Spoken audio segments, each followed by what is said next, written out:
Hello guys, আসসালামু আলাইকুম। আমি আজকে ভাপা পিঠা বানাবো। আমার ছোট ছেলে খাবার জন্য সকাল থেকে কান্না করছে। নতুন পিঠা, ভাপা পিঠা।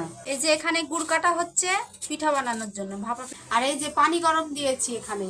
আমাদের তার মাটির চুলা নেই, কারেন্টের চুলাতেই আমরা সব বানিয়ে খাই। আমার ময়দা সানাটা হয়ে গেছে, গুড় কাটাও হয়ে গেছে। আমি এখন ভাপা পিঠা বানাবো।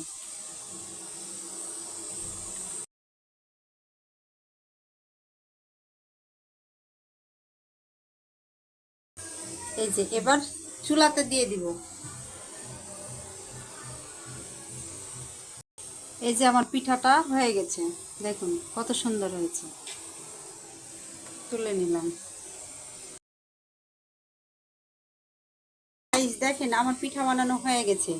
কেমন হয়েছে কমেন্টে জানাবেন। আর যে যে খেতে পছন্দ করেন আমার বাসায় চলে আসবেন।